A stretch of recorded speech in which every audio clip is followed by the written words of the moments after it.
Yeah, so in the last class we did FTCS, FTFS, FTBS, right. We saw that the first two were unconditionally unstable. We saw the third one was conditionally stable, and we sort of quickly did BTCS, which I will look at again one more time, right, and we saw that BTCS was unconditionally stable. Okay. So that is basically where we are. So backward time central space BTCS, backward time central space. I will just so that you know, on applied to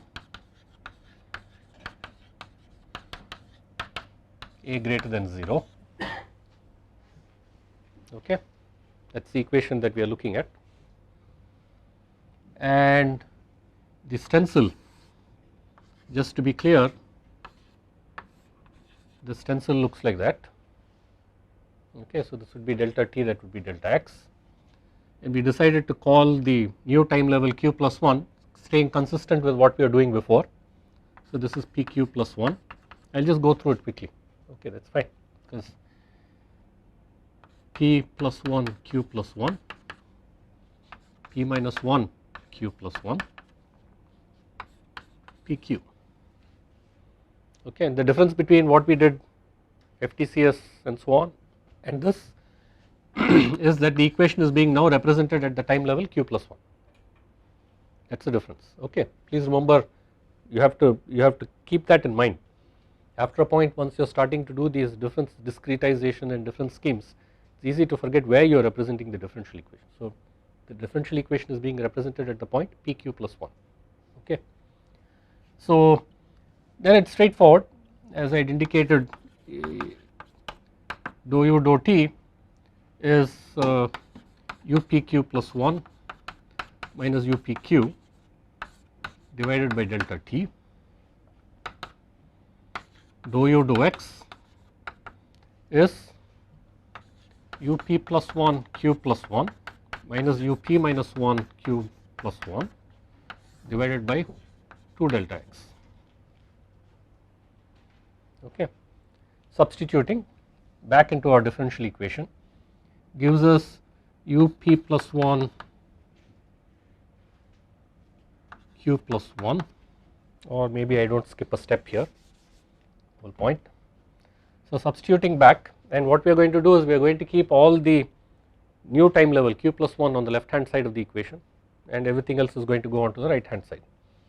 So I get up plus 1 pq plus 1, okay, plus an a delta t by delta x, or 2 delta x, up plus 1 q plus 1 minus up minus 1 q plus 1 equals upq, fine. And again we identify this, oops, sorry, wrong one, as sigma.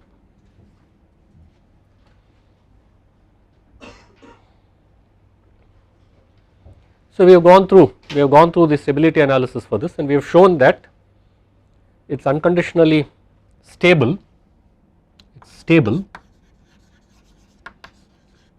for all sigma, because the gain mod g or mod g squared, I am not going to go through the whole thing, I just wanted to get to this point, okay. Mod g squared was 1 over 1 plus sigma squared sine squared theta, right, and we wanted that to be less than 1, is that fine, okay. At theta equals 0 it is 1, but otherwise it is strictly less than 1, is that fine, okay. And as always I am not really concerned about the DC component right now, okay. Are there any questions? Yeah. This is for one particular n, right? This g, or we can say this is like some gn. No, this is like yeah, it should be a gn. This is. But if you want to say it's unconditionally stable, then we should say that sigma mod of gn square should be less than 1, right? Because we can't just take just one wave number and we have to take no, the no, general. the system of equations is linear. The system of equations is linear. So essentially we are looking at the, it's like saying that if you say sigma f equals 0, it's like saying does the x component grow. So the system of equations is linear, right. So you can just look at, you can look at the individual components, you can look at the individual components. But this is an infinite dimensional vector space, so just having each component being finite doesn't necessarily mean the norm of the whole vector is finite. Well, no, you have, see, there is an issue here. We are just basically saying that no, there are more serious issues there, right. I have just basically, if you are going to now go to the fact that it is an infinite dimensional vector space, the original space is an infinite, because we are not gone to the limit, right. This is definitely finite dimensional, because I can't represent anything over a certain largest wave number.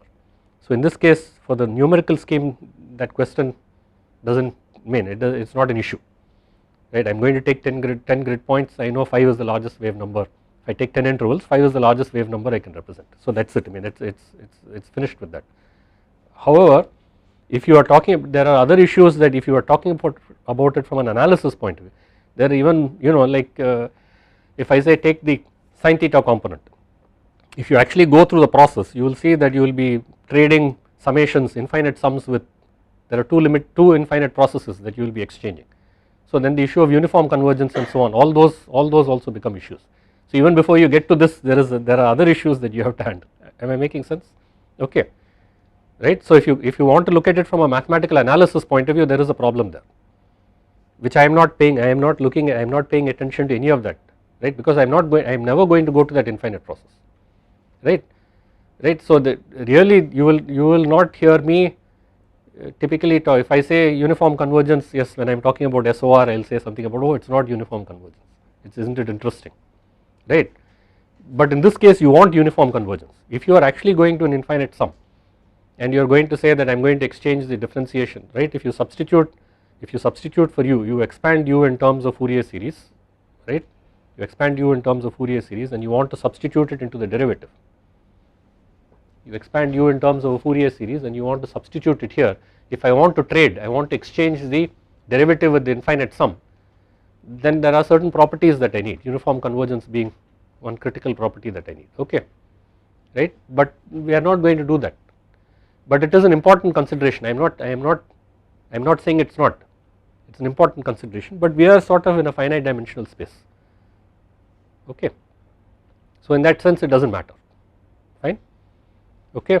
And this has a consequence to something that I am going to say later in class. This has a consequence, but we are in a finite dimensional space, is that fine, okay, right. So in this case, and like we always do in mathematics or in any of our mathematical physics, or right, deriving our governing equation, the wave number was chosen arbitrarily. That is, we are just basically saying for an arbitrary wave number n, what does this do?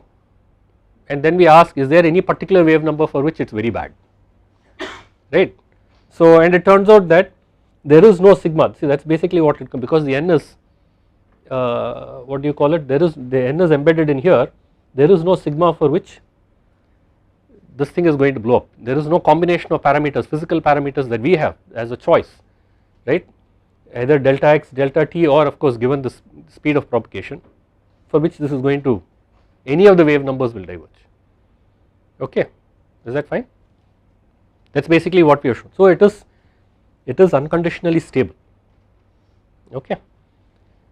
Now we have got that, so in fact yesterday I said, yeah, great, we finally got something that is unconditionally stable, because it is a bit disappointing. You do FTCS, you expect it to work and it did not work, right. So it is very nice that it is unconditionally stable, but at what price? What is the price?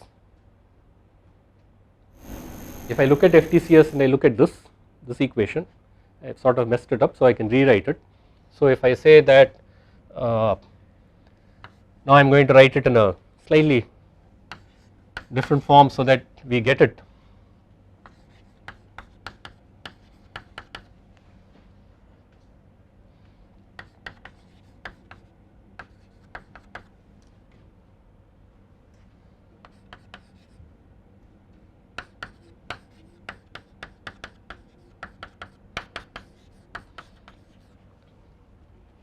Okay, I have written it in this form so that you can see that this actually forms entries in a tridiagonal matrix. The diagonal term is UPQ plus 1, the subdiagonal is P minus 1, the superdiagonal is P plus 1. Okay, and when you come to the, again, if you take the, right, this is at time level Q plus 1. So when you come to this point,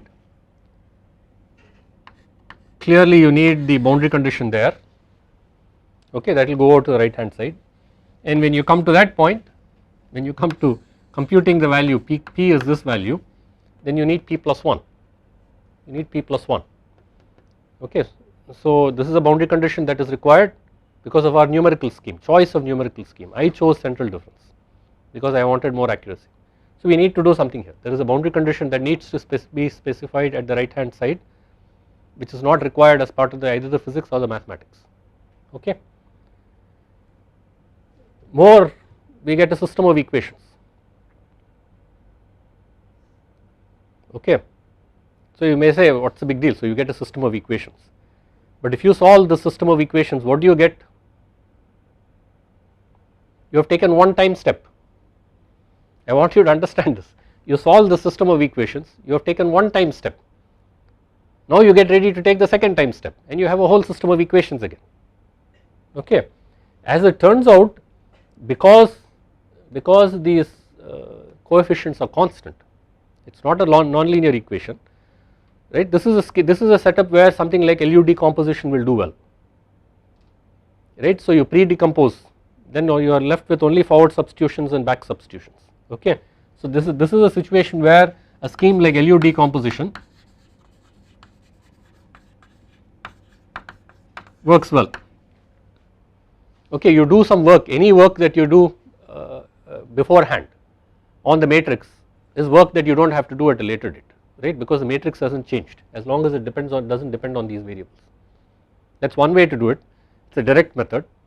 Direct methods have their own problems when the matrices grow very large, okay, because if you do look at the process of forward substitution and backward substitution, you will see that the last quantity that you determine is based on a series of computations that you have made on the previous n minus 1 quantities, okay, and therefore it is prone to error. If you are solving a 1000 by 1000 system and you have 1,000,000 unknowns, or in 3 dimensions you are solving, right, 100 by 100 by 100 system, which is still 1,000,000 unknowns, then the last quantity that you calculate, the 1,000,000th quantity that you calculate, comes as a consequence of calculating all the previous 99, you know, 99 lakh, whatever, 99,000, 999,000. Am I making sense?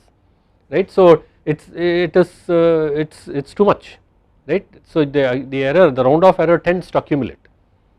So for that reason, I typically do not use direct methods. This is a personal opinion now.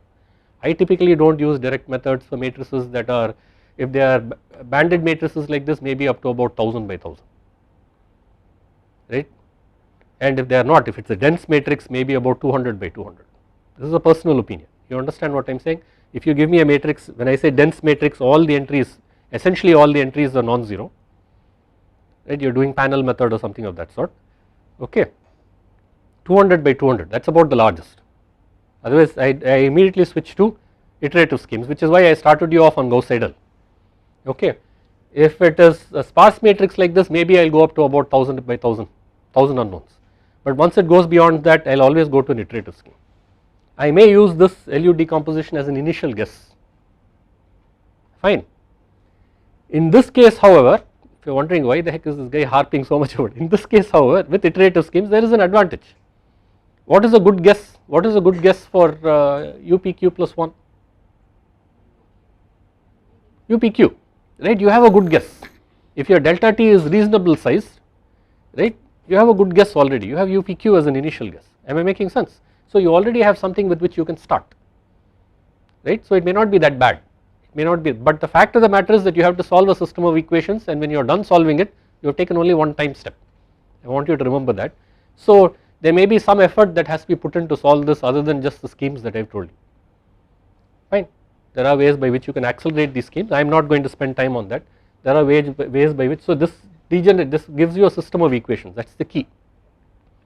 point that I want to make is this gives you a system of equations, and because these equations appear together, these expressions, these terms appear, the quantities that you want appear together, packed together, it is called an implicit method, fine, it is called an implicit scheme.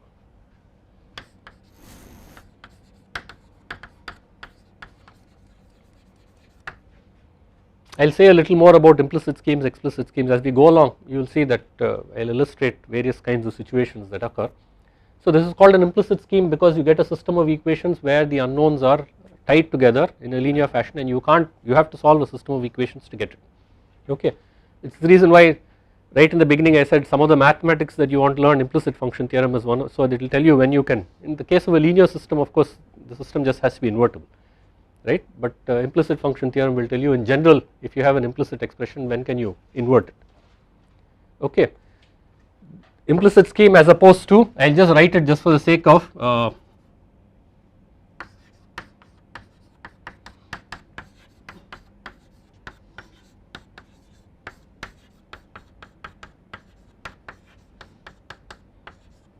this is FTCS, so this is BTCS, this is FTCS, this is an explicit scheme.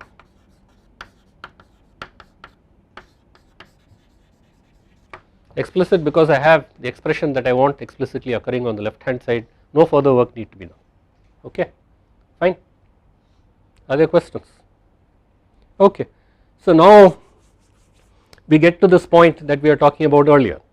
So I have 10 intervals, we have already shown that the largest wave number that we can represent is basically 5, right, okay. So bear that in mind.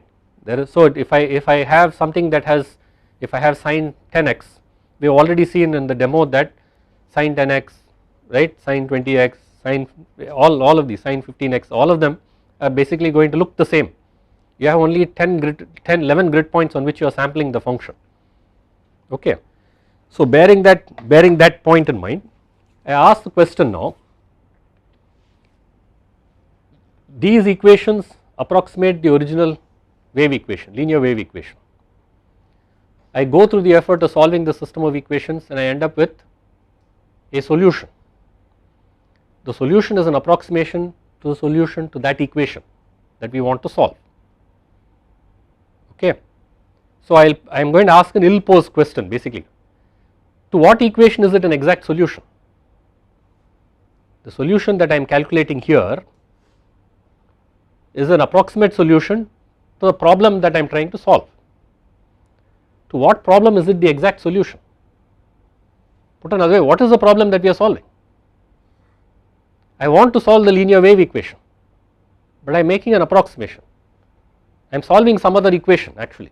When I say I am making an approximation, so I am sort of turning around and saying, well, I have this u, I have this function, right, and if this function is, if this solution, this approximate solution is close to the exact solution, then I must be solving a problem that is close to the exact problem. I must be solving a differential equation that is close to the exact differential equation. What is that equation? Does that make sense? Does the question make sense? I say it is ill-posed because I just told you if I have only 11 grid points, I have these values at 11 grid points. We already know that there are so many, an infinity of functions that it represents, okay, but though it is ill-posed, it is still a worthy question to ask because the answer is interesting, okay, the answer is interesting. Am I making, is that clear, right? So the question we are asking is, I have an approximate solution to the equation that I want to solve. To what equation is it the exact solution? We want that equation, okay, is that fine, right? So what we do is, we do a very simple thing, maybe I will start off, since I have FTCS here, I will start off with FTCS, right, and we will go back to our friend Taylor series, we will use Taylor series, expand these about the point FTCS, we were representing the equation at the point PQ, that is important. Okay, this is what I say, you have to constantly remind yourself. So we are in FTCS, we are representing the equation at the point PQ. So we will expand. Taylor series always is where are we representing the function, about which point are we expanding, right? So we are going to expand about the point PQ. Okay, so let us do UPQ plus 1. So UPQ plus 1 is up cube plus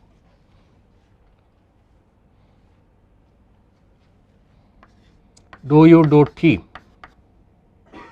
times delta t plus dou squared u dou t squared times delta t squared by 2 factorial dou cubed u dou t cubed delta t cubed by 3 factorial. How far do we want to go? Maybe we will add one more.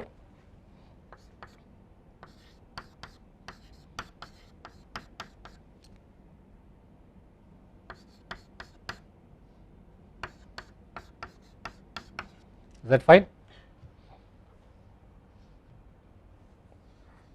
And this supposedly equals UPQ, which is the first term, minus sigma by 2. This is going to get a little messy. UP plus 1Q. So this is UPQ plus dou u dou x delta x plus dou squared u dou x squared delta x squared by 2 plus dou cubed u dou x cubed delta x cubed by 3 factorial plus the fourth derivative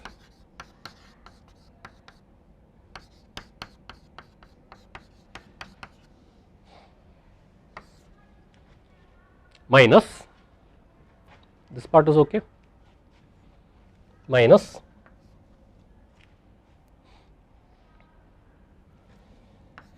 UPQ minus plus. Be careful, there is a minus sign here. P minus 1, so it is minus delta x, okay, plus dou u dou x delta x minus dou squared u dou x squared delta x squared by 2 plus dou cubed u dou x cubed delta x cubed by 3 minus the fourth derivative.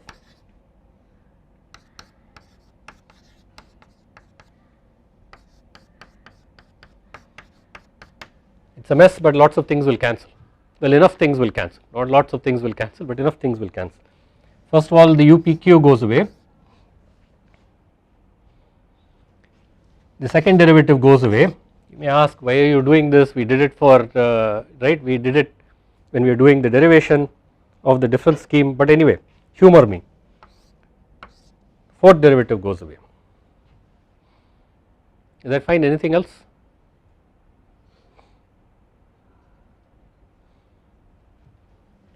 The UPQ here goes away.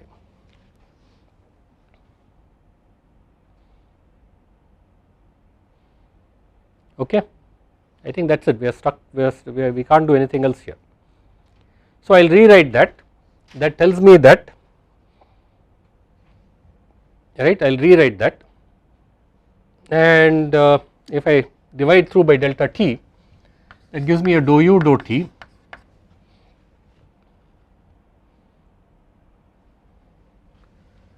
plus dou squared u dou t squared delta t by 2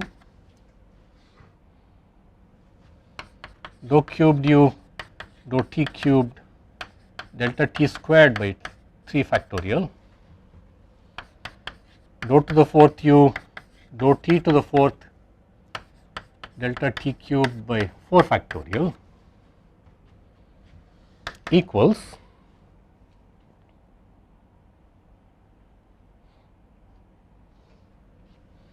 minus a dou u dou x, that is the first term. There are two of them, so minus a dou u dou x, okay. Then what else do we have?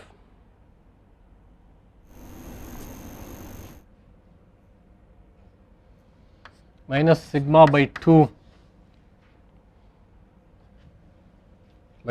by 2 delta x cubed.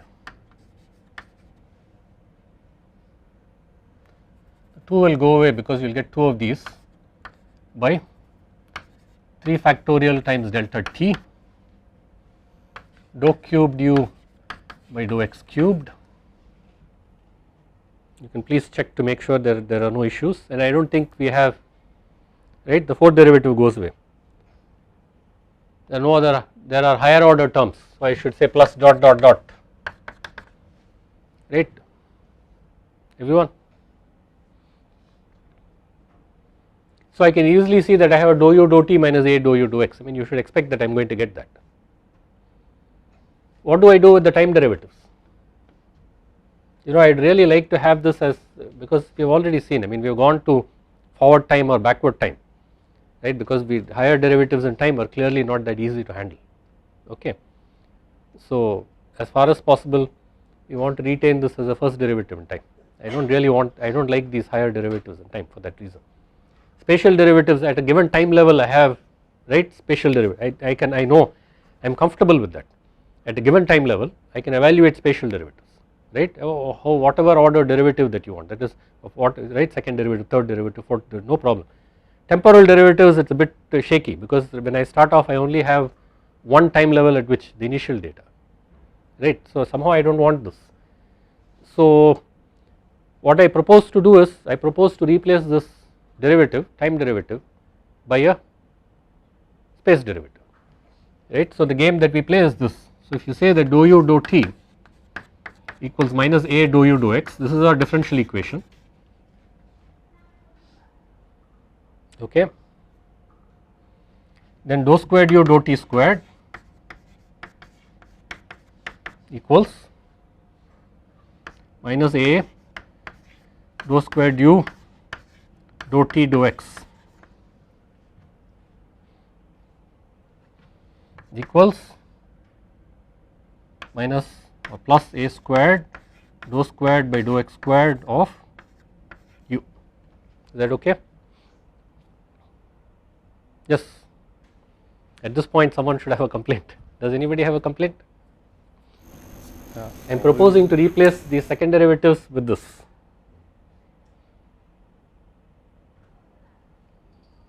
Okay. I am proposing to replace the second time derivative with this second spatial derivative. Fine. Okay. So if I go to dou cubed u dou t cubed, which is the time derivative of this, that should give me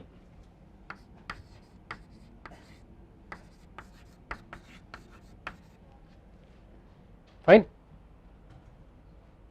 Okay. See, if you ignore the u, this basically says that dou by dou t is minus a dou by dou x. It is essentially what it is saying, right, dou by dou t is minus a dou by dou x, fine, okay.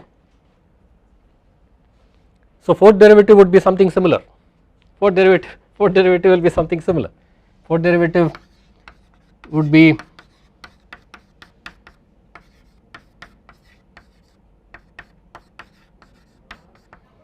okay. So we actually end up with something like this. So I am proposing to substitute this here. See, okay, I will tell you the complaint that you could have, the actual complaint that you can have is this equation. What is this equation? This is the equation that we are actually solving. When you do FTCS,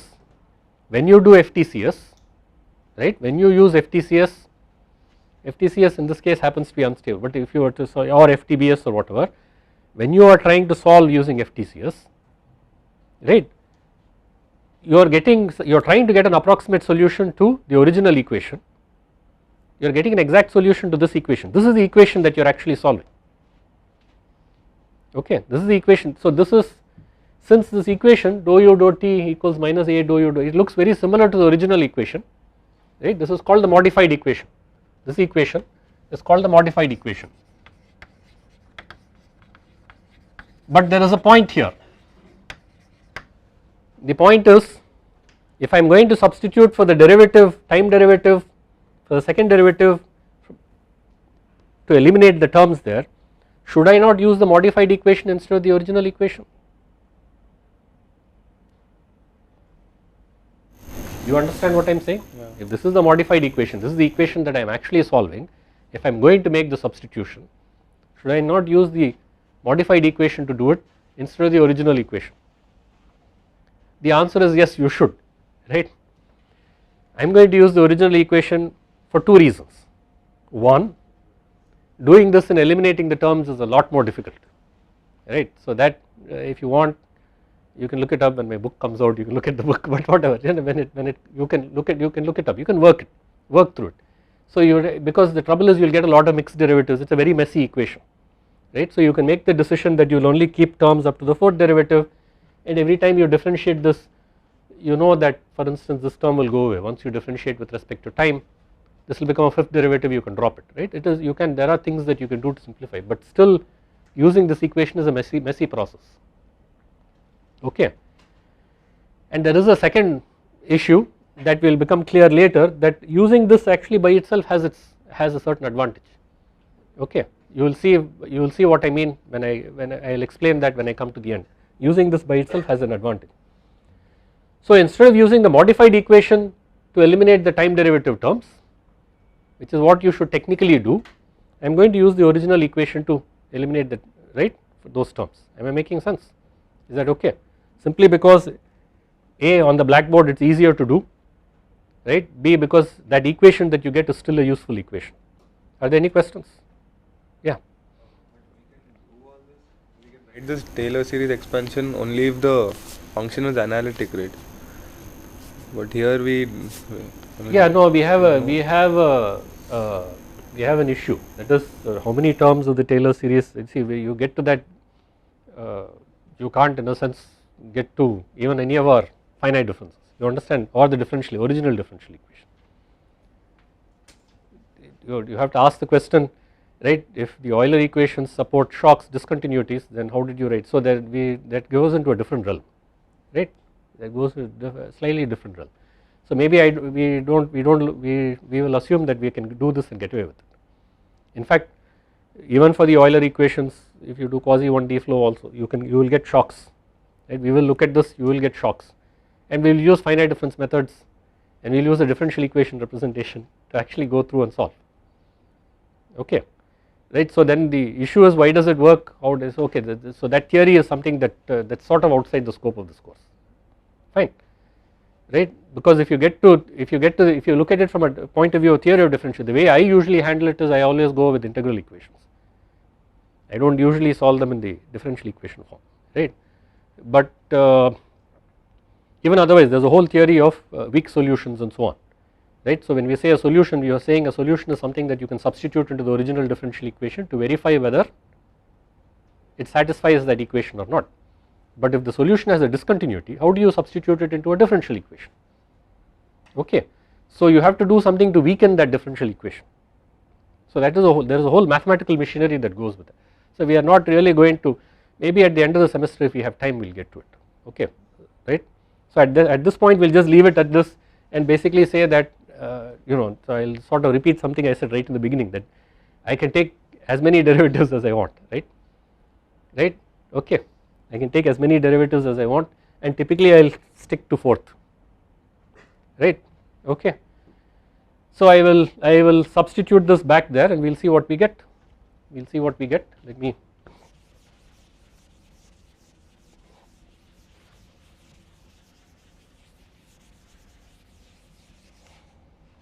so I get my original differential equation, dou u dou t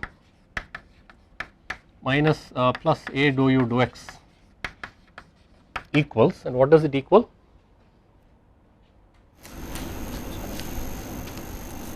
Is there a second derivative term?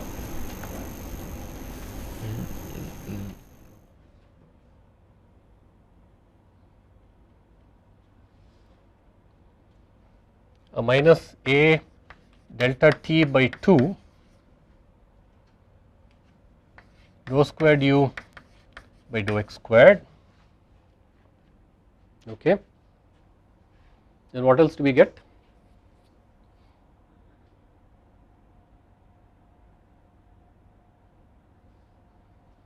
Do I have a third derivative term?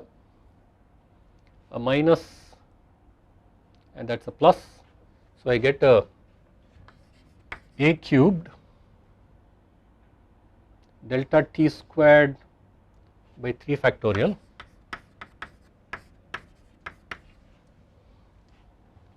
I think I got that right, minus sigma delta x cube by delta t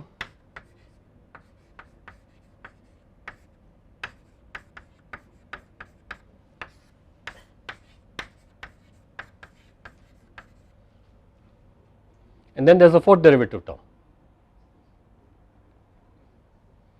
a minus a to the fourth delta t by 4 factorial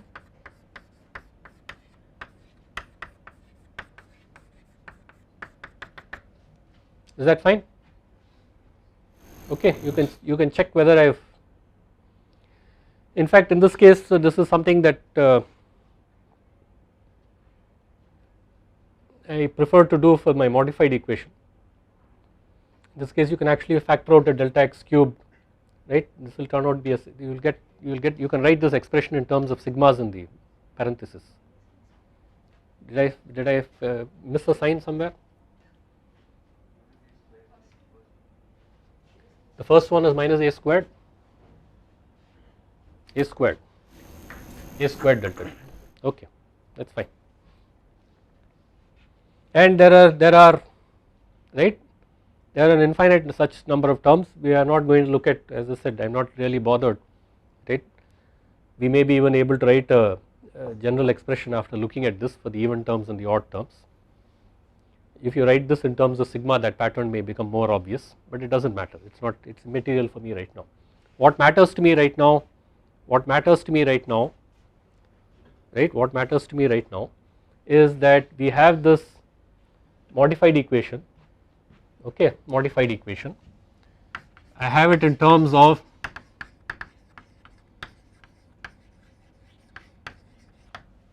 the original expression equals all the extra terms, and we ask the question what happens when delta t and delta x go to 0. Okay, and again when you have two such things going to 0, there is always an issue as to whether something is going faster. So we want delta t and delta x going to 0 in a similar fashion. Okay, delta x and delta t go to 0, all of these individual terms go to 0. The right hand side, all the terms go to 0. Is that fine, everyone? As delta x and delta t go to 0 in a comparable fashion, right, in a comparable fashion, basically that I am saying that the ratio of delta x and delta t does not change, for instance, in a comparable fashion, as delta x and delta t go to 0, this equation, the modified equation, goes to the original equation, as this goes to, this becomes dou u dou t plus a dou u dou x equals 0. The modified equation goes to the original equation. Okay, so as the number of points that you are using to represent the solution increases, which is what delta x going to 0 means, and as the time steps that you take in evaluating it go to 0, right. So as your representation gets more and more accurate, the modified equation goes to the original equation, which is a good thing. I mean, we are happy that that happens. This property is called consistency.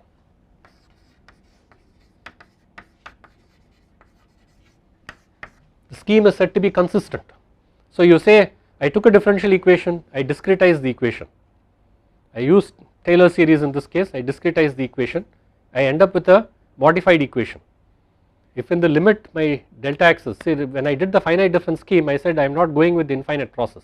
If in the limit of doing the infinite process, I actually let delta x and delta t go to 0, if my discrete equation goes to the original equation, the scheme is said to be consistent. Okay, you may be under the impression, you can say wait a minute, we substituted finite difference method, individual derivatives, the definitions work. How can you come up with a scheme that is inconsistent? Right, it is possible. As someone who has invented schemes that are inconsistent, it is actually possible. Terms can cancel, you put them together, there are terms that can cancel and you can be left with it, you can be left with a term that just refuses to go to 0. Do you understand, right? So it is possible for you to invent a scheme, it is possible for you to invent a scheme that is inconsistent, right, and you should suspect that. I mean, we invented a scheme which won't work, FTCS who is modified, which is consistent, it is consistent and it won't work, right. It is possible actually for you to invent a scheme which is inconsistent, it is possible. So this consistency is very important, okay. So as delta x and delta t go to 0, modified equation goes to the original equation, the scheme is said to be consistent. As delta x and delta t go to 0, if u, I will write h where delta x, delta t are like h, they are like h. I am going back to that, remember the notation where I put a superscript h means that it is a discrete solution. If in the limit h going to 0, u of h goes to u, then we have convergence. Am I making sense? As h goes to 0, our candidate solution, approximate solution, converges to the exact solution. Our solution converges to the exact solution. I do not want you to get this confused with our iterations converging, that is a different convergence. That is a sequence of solutions that are being generated which converge. This is a sequence of solutions with different h's, with different grid sizes, and as I change the grid sizes it converges. Am I making sense? So you have consistency, you have convergence, we have stability of the scheme.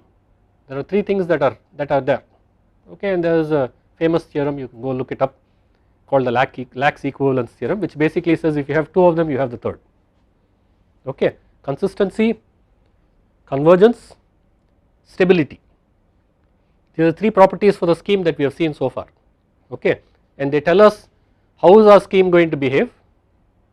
They tell us if you generate a solution, are you generating, does the solution converge to the original, right, does it converge to a solution, does the approximate solution converge to a solution, does the equation that you are solving for that scheme, does the equation converge to the actual equation, okay. We are, to a large extent we are satisfied with this, okay, but if you are doing mathematics formally you would want to know not just that the u's converge, you would also want to know that the derivatives converge, that dou u dou x converges and dou t dou x also converges, right, right. We are, as engineers we are a little more coarse, we say okay u converges, we are very happy, right, and when you are doing your actual calculations, once you have a scheme you say well somebody has looked at consistency, convergence, stability and all that, and you tend to just take the u for what it is, right, but this is an issue, okay, is that fine?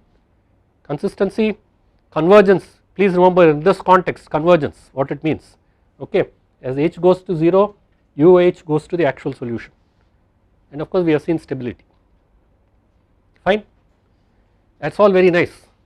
Something else comes out of this, something else comes out of this. We had a form of a solution for this equation. It looks like if you do this you get these extra terms. If you look at the modified equation you get these extra terms on the right hand side.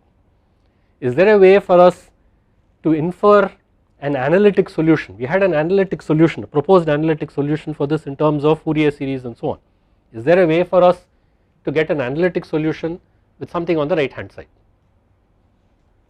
Am I making sense? Is it possible for us somehow to figure out a way that we say I have this, I know the solution to this, if I add something to the right hand side, is it possible for me to get a solution? Is that fine? Okay, so we can, I will just basically start us off on that. What we are going to do is these are called semi-inverse techniques, in the sense that we are going to guess the form of a solution and try to find some disposable coefficient that we have thrown in so that it becomes a solution, right, because we already know that for dou u dou t plus a dou u dou x equals 0, we already know a solution of the form a n exponent, I am writing only one term, I am writing only u n, I n 2 pi, we will drop the 2 pi and L, okay, we'll just for now, if L is 2 pi it takes care of that, right, we will drop the I n x minus a t, right, just to keep the chalk dust to a minimum, we will drop the 2 pi and L, we will just assume L is 2 pi. We know that if we substitute this in there it works, okay. So if instead of being 0, what if it is, pick one of those terms, what if it is, I choose mu2 as a coefficient, dou squared u dou x squared, what if it is that form, okay, fine. Can we guess a solution for it?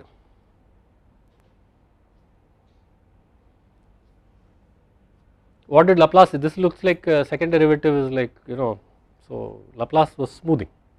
I would expect some kind of, and from our physical intuition, which is why to trigger that intuition I called it mu, right, like viscosity. I would expect that it's right. So anyway we have oscillation. We will see if something can happen. See, there are different ways by which we can argue this. Remember, we are only trying this out. We are only trying this out, right? That's basically it. If it doesn't work, it doesn't work. We are only trying this out. So I would say that I throw in an extra parameter b, and look at the candidate solution u. I mean, I should write n, but I am not going to write n, u sub n, right, of that form, and ask the question, if I substitute this into this equation, I say consider a solution. See, this is how you do it now. Now that we have guessed this, you say consider a solution of this form, substitute that in there and see if you can actually get a value for b, and does that value mean anything? Is that fine? Okay. So what is dou u dou t?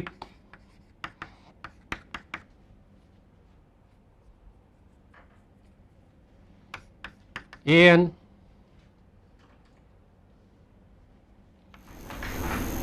exponent I n x minus a t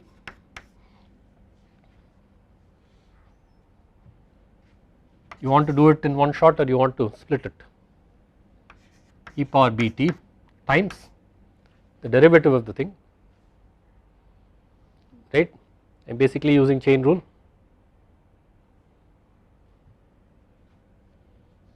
minus I n a plus b.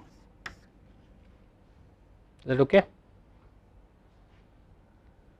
This is the derivative of time, minus I n a plus b. What is dou u dou x?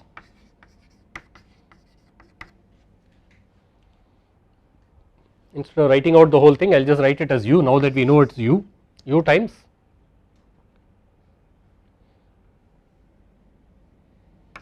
I n,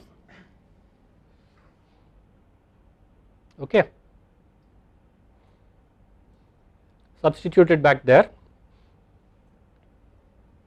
so you get u times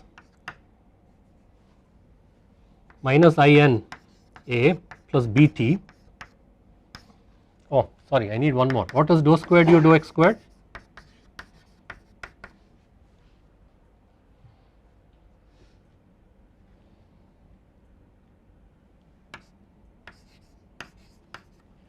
Right.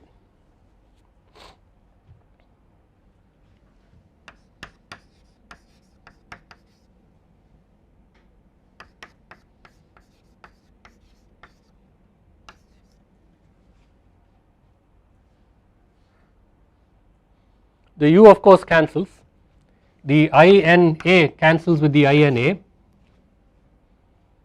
I have a stake there, it is not a b. So b is